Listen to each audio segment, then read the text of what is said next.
1. Good evening, ladies and gentlemen. Welcome back to Real Reds Talk. This is the preview for the Manchester derby at the Etihad. And there's only one place to start, and that's with Sam, because he's just got back off holiday. How was it? It was good. Italy is an awesome country. I really enjoyed it. Italy's amazing. So yeah, if you're visiting Italy, Florence or Firenze is a beautiful city. Lots of good food. And Bologna, if you want the best Italian food in the world, Bologna is the place to go, because fuck me, is it good stuff.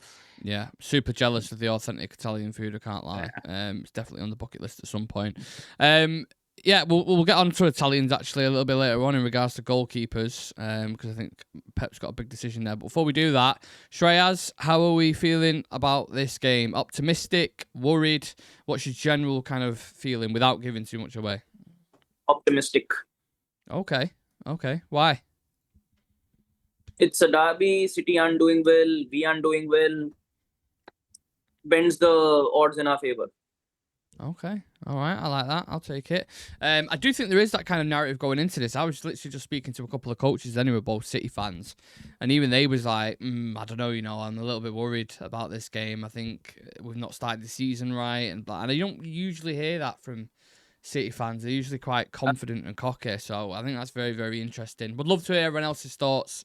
Whoever's watching this on a Friday night or over the weekend, please do let me know how you're feeling in terms of if you are worried or if you think we're going to get the dub over the rivals. On United, Sam, any worries about sluggishness coming straight off an international break? Do you think that'd be beneficial to us, or do you think that'd be bad? A lot of our players didn't go, did they? Like a lot of, especially England. I don't think United didn't have any here at England. I know Mbumo was away. So glad he didn't get an injury, because Jesus Christ, that would have been annoying. But yeah, then a couple of injury issues: Mason Mount and Matheus Cunha, which is slightly sad because they've been two of our better players. But everybody else seems to have a clean bill of health. So, looking into it, like 2 players down, I think we're in all right shape. Yeah. Well, you mentioned Cunha and the other ones there. No Mason Mount, Shreyas, no Diego Dalot, which, I mean, it doesn't really matter, does it? It's probably better not having him in the team at this point. But Matheus Cunha's a massive miss in games like this. He's the kind of one you kind of, and I'm sure he'll be gutted as well, won't he? Yeah, because look, the thing is, he's on the basis of dribbling, on the basis of taking players on, he's probably one of the best that we've got in those attacking spaces. Yeah. And he again has been one of our most consistent performers this year up until now. He's been playing really well. And he always has that knack of making those sort of runs who defenders aren't really able to trace. He's done it a few times in the past few games, and I think against City it would have really helped us, because in certain moments City do allow you to have that sort of space. And I think if Cunha would have been present in this game, he would have been a big worry for the City defense, because he doesn't just have the pace, but alongside that, he has that, sort of explosiveness. He also has that sort of, goal scoring threat as well with him. So I think him being around would have been a lot more helpful. And I'm sure, especially, in a derby, having a player with the temperament of Matheus Cunha, I think he would have gained a lot of, favor with the fan base. Yeah, as well as Mason Mount as well. I think that's fair to say, Sam. Cunha's been really, really good, but Mount starting the majority of games has been really important. So you'd think Amorim would be pretty gutted about that, right? Not having those two for selection. Yeah, like the Cunha one is obviously, that's an obvious miss, because that is your left-sided 10 right there. Like that's who you want there. The Mason Mount one's a difficult one, isn't it? Because you've got Benjamin Sesko, you paid a decent chunk of change for him. He started one game and it was against Grimsby. So again, and he's not started a game, and it's 4 games in now. And you're like, well, when is this kid going to start? And with Mason Mount playing so well, like he has done, and being so effective, you're like, well, he's going to struggle to get in the team here. Like if we keep playing the way we do with Mason Mount, but now Mason Mount's out injured. Maybe this is the time now for Sesko, right? You get your opportunity now, mate. You got to step up and take your chance and score some goals. And maybe then when Mason Mount comes back and from injury, he has to take you out. You keep him out of the team. So yeah, hopefully this is Sesko's opportunity. Well, there's a wide selection that the manager's got in it, Shreyas. You think about the headache that he's got. Who is he going to go with in midfield? Who's he going to go with up top? But one of the big decisions is the goalkeeper. And I think he said, again, I haven't seen the press conference, but I've seen like the odd quotes. I believe he said Bayern starting, right? Mm-hmm. Yeah. So why do you think he's gone with Bayern over Le Mans, Shreyas? Personally, I would have wanted Le Mans to get the nod ahead in this one, but maybe the reason for that is, again, it's very difficult for a new signing who's just come in to have their debut in a Manchester derby when the pressure is way too high. Secondly, maybe it's due to the fact that Bayern has started the season with this team. He knows this team really well, and Le Mans has just come in. He still needs to understand, what he's getting into, how to be on the same page with the, defensive players that we've got at United, and in what capacity he's going to be working as a goalkeeper, because it's going to be very different to how he worked in his previous club in the Belgian league. So I think he's giving him time to, integrate. He's giving him time to adapt. But again, with Binder being in net, you always, need to be on your toes, especially on set pieces, because you just never know. Yeah, you have that feeling, don't you, where it's kind of like, if you just put a cross into the box, or you just put a decent corner, a decent in-swinger, and Pep will be fully aware of that. So there is that kind of worry in the back of your mind. But I think it can go either way as well. I mean, we'll get onto City in a minute, but they've got kind of goalkeeping scenario who they need to go for. But we also have the midfield, Sam. Is this the game for Kobe? He usually plays well against Man City, doesn't he? But again, he hasn't been being picked of late. So at least for 90 minutes. Yeah, no, I think he got picked against Grimsby, obviously, and I thought he looked good. Opposition, obviously, sort of respected there, like Grimsby in League Two. But yeah, he plays well. Our young players seem to shine in the sort of City games. Like obviously Ahmad last year, Kobe does really well. Rashford, when he was here, like played really well. So our young players seem to take to it quite well. Like, and it seems to be the senior players that kind of shy away a little bit and sort of duck out of it. So yeah, I would love to see him start, and not to spoil my 11, but yeah, I would put him in there. And I think with the sort of lack of options in the 10, with Mason Mount out and Cunha out, there's an opportunity to push Bruno forward where he's more effective, and play Kobe Mainoo in that sort of 8 position where I think he'd be more effective. With the players we've got in there, you'd imagine Shreyas, probably Ahmad, Bruno, and Boomo, these kind of guys starting, who are all decent on the transition. And if you've watched Man City at the start of the season, they seem a little bit disjointed with the press and with the way they usually keep the ball ticking over, which is why they've lost to the likes of Brighton and Spurs as well. Is that, do you think, where the main threat will come from with us, the transitional threat?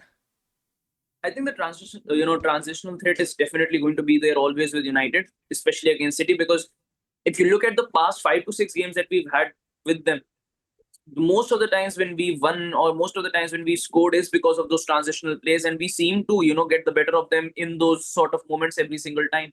But I think this time around, with the way the season has started, I think we might, no one expected us to, dominate, and no one expected us to, go toe-to-toe with Arsenal.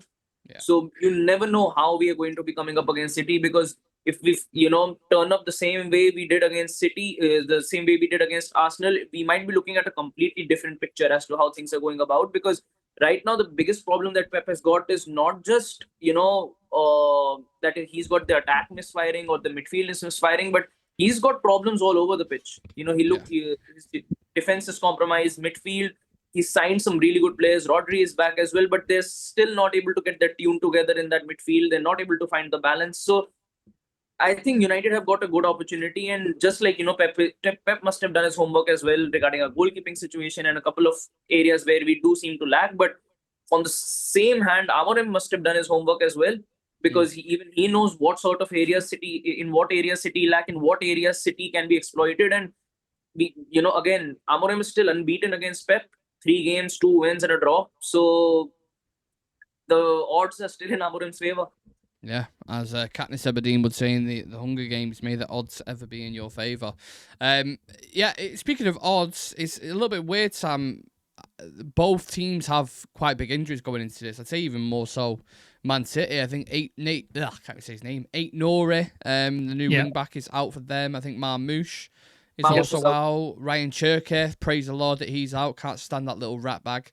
So I'm glad he's injured. And then John Stones, I think, picked up an injury with England as well. So they're missing quite a few players. They're already slightly jaded at the minute. Do you have optimism we can get out? You think? Yeah, if you look at our record over the past couple of years, pretty much every manager we've had has beaten Pep. City, like Ollie did it, I think back to back. I think, a lot. Jose did it. Ten Hag did it. Even Amorim when we were fucking Amorim did it. Yeah, we've got quite a good record. Like, of all the teams over the past couple of years, City's a pretty good one. Like, we've got a decent record against them. So yeah, I'm not worried like at all. Like anytime we go to the Etihad or anytime we play them on a big occasion, we seem to step up and we seem to do something. So I'm not too worried about it. And then, like you said, they've got injuries. Nori's a Woody, so I'm glad he's gone. Marmouche has been a bit of a problem, so yeah, I'm glad he's gone. Rodri's not looked at the races at all. There's a couple of niggles here and there. He's not quite got there.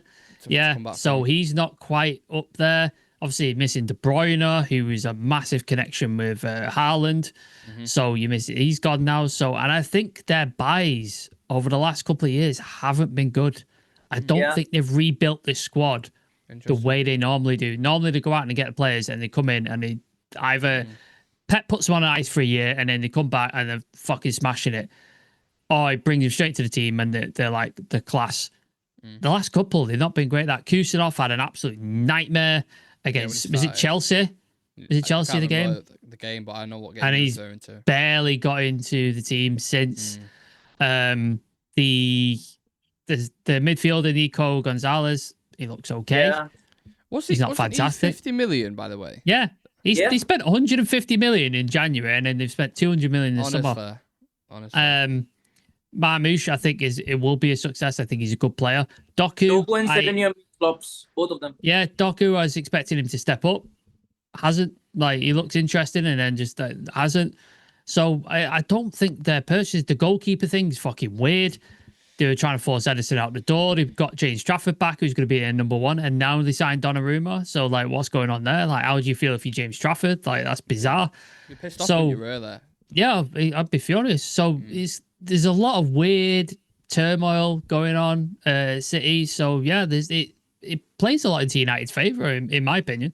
Yeah, it feels like there's something going on at City. I don't know what it is, but just something isn't right at all that's going. And I don't know if it is something to do with maybe that court case or whatever. I'm sure we'll find out soon, or you fucking expect us to find out soon because it's been going on, feels like, for about 3 years now. But one thing I noticed, and I've mentioned this a few times to you, Shreyas, is the massive Kevin De Bruyne hole in that team. That it just feels like in a tight game he would be the guy who would just pick it out of nowhere, or it'd be a free kick, or you know him, he's class. Like, and it's funny, isn't it, because Pep did that kind of interview, I think, when he won the league a few years ago, and he was like, we cannot replace him about Aguero and blah blah. They've actually not replaced De Bruyne. Like, Fuller haven't replaced him, even replaced that they brought in, and you can feel that, can't you? Yeah, the thing is, because I don't, still now, you don't know how he used to do it, but De Bruyne, whenever he used to put the ball in the box, Haaland just used to be at the end of it every single time. That's why he got, that 50-goal season, then backed it up with another 35-goal season, because the way he not just, it's not about creating chances, but it's about, the opportunities that he created, not just for Haaland, but the rest of the players to move into, because I still think that because of De Bruyne, Phil Foden actually got a lot of freedom on that right-hand flank. That season that he had. And since De Bruyne hasn't been around, Foden doesn't look like, the way he used to perform. He's completely fell off. He's completely fell off. Player of the year, by the way. Exactly. To not even starting in this team is something big. Then you look at Haaland as well. He is not that sort of a striker who is going to, link up play, or he's not going to be someone who's going to drop it. Yeah, he's that traditional number 9. He needs to, you give him the ball inside the box, it's going to end up in the back of the net. And the player that they brought in to, sort of replace De Bruyne is not like De Bruyne at all in any way. Like, if you look at Cherky, that they brought in, Cherky is not at all like De Bruyne. Like nowhere near to the mark. Not because of talent or not because of the way he plays, but physicality his as well. profile. Yeah, physicality and on top of that, he's a dribbler. He likes to take people on and he likes to spend time on the ball. With De Bruyne, it used to be like this: the ball is out. This the ball is out. De Bruyne is more like a Rice as well. He can carry it through like players. You know what I mean? Drive with it through the middle. Cherki is not that player. So they have not done a great job at replacing De Bruyne in the first place. And I think their initial plan was that Foden might grow into that role. That with De Bruyne will leave, maybe Foden goes into that role. But the way he's fallen off, I think it is a big problem. And they've not at all replaced him. They've got Reinders in, but he's not De Bruyne either. He's a ball carrier. No. He's someone who can drive the ball up. But I think for someone like Haaland to prosper in that team, they need someone like at least someone with the same profile as De Bruyne in the team. And that's why I thought that maybe Marmoush will have a bigger season this year because he's that sort of a player who doesn't really need that sort of service. He knows how to find his way about in the team, and him being out I think is a big bonus for United because he's a troublemaker. And the thing is, when Haaland gets isolated there and he gets no service, he's of practically no use on the field. So I think United have got a good shot because if they can shut down Reinders, if they can, just sort of, get the better of City in those sort of moments, I think United have a very good shot of getting the 3 points. They also have a mirrored issue with us, Sam, as well, in terms of their goalkeeper. Who's going to start for them, James Trafford or Donnarumma? Who do you think? Again, I don't know if Pep said this in his presser. I have no idea. Who do you think he'll go with? He has to pick Donnarumma. Like, why? Do you know what I mean? Like, you pick for one of the best goalkeepers in the world, and you're gonna pick James Trafford over him. Like, how's that gonna sit with Donnarumma? Like, I don't see that happening. I think he has to pick him. He has to pick him. It's ruthless, isn't it? Yeah, it is. But like again, like James Trafford, he turned down, was it Newcastle? I think. Yeah. Go back to City, and now they bought Donnarumma. Like, you got to be questioning yourself. You James Trafford's like, not because of just Trafford, but Donnarumma is not a Pep player at all. Yeah, I still don't understand why they've gone for that player. Yeah, it's just they seem to be doing that all the time. It seems to be buying players that just don't seem to be Pep type players. They've let Jack Grealish go to Everton, and he's absolutely smashing it as well. Like, they're just. Like you said, there's something going on at City. I don't know what it is, but there's something not right. And a goalkeeper situation is another one. It's like, was Edison that bad last year? I don't think he was. Like, I thought he was decent, and they've let him go like quite easily. I think Pep likes to do this thing where there's like a hunger cycle where 3, 4, 5 years they're there for, and then he'll just like, no, we need to get turnover. Like, he likes to freshen things up all the time. So. Yeah, it's an interesting thing. In terms of tactically, kind of last question on the actual game in itself. How do you see this playing out like the Arsenal game? So it surprised quite a lot of people, didn't it? Because we pinned Arsenal back quite a lot. Yeah. And everyone was expecting that kind of this counter-attacking game. Or do you think Man City got the fair share of the ball and will kind of be playing in the counter at the Etihad? I think we'll pin them back. I think Amorim will again go on the front foot, because one thing that hasn't actually changed with United in these 4 games has been that we started games bright. We started the game with more intent. We started the game with a lot more agility, I would say, as well, in comparison to other sides. The only, problem that we still got is converting those sort of spells into goals. Yeah. And I think the moment we start doing that, the moment, we start seeing the rewards of the efforts that the players are putting in, it will get a lot more better for us, because that Arsenal game was very I think disappointing on the players, because even they knew that they played much better but weren't able to score a goal. Fulham as well, the first 20-25 minutes were very good, but again weren't able to convert. Same went down against Burnley as well. We had very good moments, very good opportunities, weren't able to score enough. So hopefully, post this international break, with players like Sesko getting more minutes, getting more match sharp, maybe we see a lot more conversions in this upcoming game against City. And what better of an opponent to get your season on track than City? Sam, how would you assess the start of the season? Because the games that we've had, they've been weird, aren't they? The Arsenal game, the Fulham game, Grimsby, and then Burnley. Really a real kind of mixed bag of performances, but then the underlying numbers look good. So what's your overall thoughts on that? I think it's just, because the numbers look good and we're seeing on-pitch improvements, I think it's just a matter of time. And once the goals start going in, I think we'll be good. We'll be good to go. Obviously, there's issues with the team that need fixing, and I'm like Ineos and Amorim seem aware of that. That the midfielder is definitely still an issue they want to target.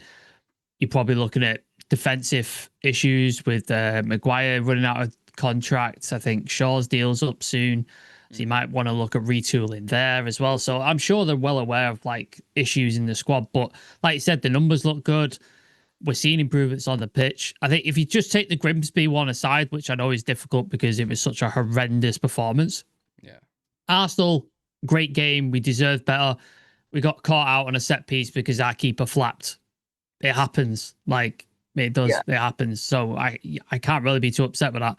Fulham, I think we did extremely well, and then our heads seemed to go down, and we just seemed to not especially be able to capitalize it. And then Burnley, I think, apart from being flaky at the back, I thought we looked good. I thought we looked excellent. Like, for the most part, we just caved in on goals. But I think we got that goal scoring. Brian and Bumo stepped up, and we started scoring. So I think we were all right. I think the panic that people had after the Grimsby, I understand, because it was such a shit performance against a League Two team. Awful. But that's happened in the past. Like, remember MK Dons? It was Northampton Town. Like, it's happened before. So it's an outlier, hopefully. But yeah, I've seen improvements. So I'm sort of quietly okay. I see what we're doing here. It seems to be going somewhere, and hopefully we continue it against City. I'm still worried about this team. There's still a thing in the back of my head that I want to trust them or I want to be positive about it. But it's like, when you have that much of a big drop off against Grimsby, it worries me because you have to use your squad in the season. Like, players will get injured, players will come in and out. I just don't know. I really can't. I think it was Andy Mitten who said it on Talk of the Devils. He'd be like, such a mood killer if City smash us now when we come back on Sunday. Like, even if you put up a decent performance at the Etihad and City, you're firing on all cylinders, you can kind of come away from it and go, do you know what? It was better than us. But it was a decent game. I can't go away from that stadium like 3-0, 4-0, Haaland hat-trick. Oh, no. It's just like back through the motions again. It's about the performance. Yes. Like, draw, I think most fans would be all right. Like, if you get a draw and a good performance, I think most fans will walk away happy. If you get absolutely battered and you capitulate, there's going to be riots and fans are going to be rightly pissed off. You have to show up against City. You have to. And I think they will. They do that. It's the other teams that worry, like your Sunderlands and your fucking Brentfords and that. Who are the ones to watch for you lads in this one? One from United, one from City. Bruno for us and Rodri for them. I think that's pretty simple. Yeah, I'd go similar, especially if Bruno plays further up. Yeah. Which is going to be an interesting dynamic. But yeah, Sam, anyone who worries you on City and who for United? Rangers looked good in his first game, but then he's been a bit quiet. Since then. So he does worry me a little bit. He does worry me when he's on song. So he would be somebody I'd look at. For United, it's Brian Mbumo, isn't it? He's the guy. I think he's our outlet. Class. If he can he's got pace, which City struggle with. Right. If you getting him behind with a good pass or like get him on the ball, like running at defenders, I think he could be really, really effective. Especially if you get a cross in onto the 6'4" Sesko, I think we could do some damage. Yeah, absolutely. And I think for Brentford as well, he's had success against City quite a few times. So that'd be interesting. Battle whoever it is, who's coming up against.